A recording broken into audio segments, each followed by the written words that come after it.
مسجد حرام سے مسجد اقصی تک حضور براق پہ گئے اور وہ اتنا سریع رفتار تھا کہ جہاں اس کی نظر جاتی تھی وہاں اس کا قدم پڑتا تھا. تو اس نے تو پہلا قدم اٹھایا ہوگا تو مسجد اقصی میں جا پڑا ہوگا. اور اتنی سرعت کے ساتھ وہ رفتار کے ساتھ چلتا ہے پھر حضور اس کی پشت پہ جلوہ فراز. یہ 1000 کلومیٹر فی گھنٹے کی رفتار سے جہاز چلے تو کسی میں ہے ہمت کہ اس کی ننگی پشت پہ بیٹھ جائے؟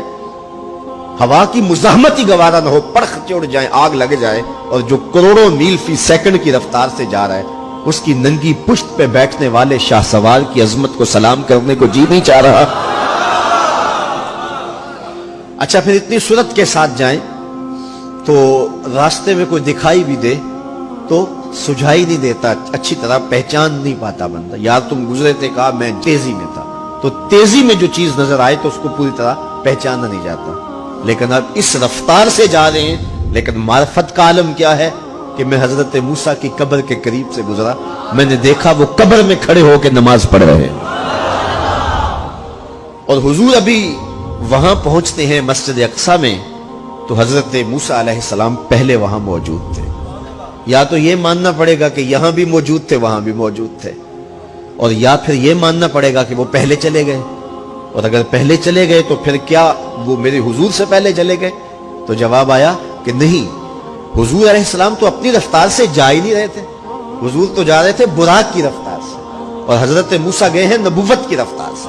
براق بہت سریع ہوگا لیکن نبوت سے سریع نہیں ہو سکتا، اس لیے حضرت موسیٰ پہلے پہنچ گئے. یہ ایک مرحلہ مکمل ہوا.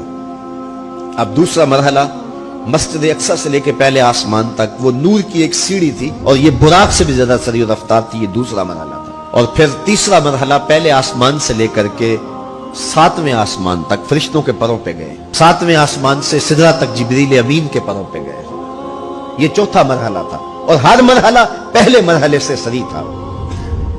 اور پھر سدرہ پہ جا کے جبریل نے بھی کہا کہ آگے میں نہیں جا سکتا، لو دنوت خطوۃ لاحترقت، اگر میں آگے بڑھوں تو جل کے راکھ ہوتا ہوں. تو حضور علیہ السلام کے لیے ایک سبز نوری تخت لایا گیا جسے رف رف کہتے تھے. اس پہ حضور تشریف فرما ہوئے. پھر وہ کس صورت سے گیا؟ ان 4 مراحل سے زیادہ سریع رفتار تھا. رف رف کی منتہائی پرواز جب ہوئی تو میں اعلی حضرت کی روح سے فیض لے کے کہتا ہوں کہ رف رف کے بھی بس بس ہو گئے. اب یہ 5 مراحل اپنی انتہا کو پہنچے. اب یہ حضور کی ذاتی رفتار نہیں تھی، ذاتی رفتار اب شروع ہونے لگی. اللہ اکبر. پھر آواز آئی ادنو منی یا احمد، پیارے رک کیوں گئے ہو، آگے آؤ. اللہ اکبر. اور حضور پھر اعلی حضرت فرماتے ہیں کہ ڈرتے جھجکتے آگے بڑھے. کیوں؟ جلال و ہیبت کا سامنا تھا، جمال و رحمت ابھارتے تھے. عبد تھے نا، معبود کے حضور حاضر ہو رہے تھے تو جلال و ہیبت کا سامنا تھا، جمال و رحمت ابھارتے تھے. آواز آئی محبوب آگے بڑھیے. حضور نے ایک قدم اٹھایا.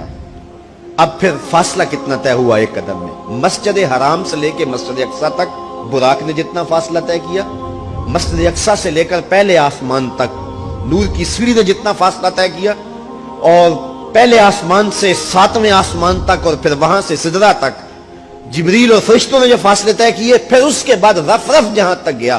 ٹوٹل ان 5 مراحل میں جتنے فاصلے طے ہوئے حضور کے ایک قدم اٹھنے سے اتنے فاصلے طے ہو گئے.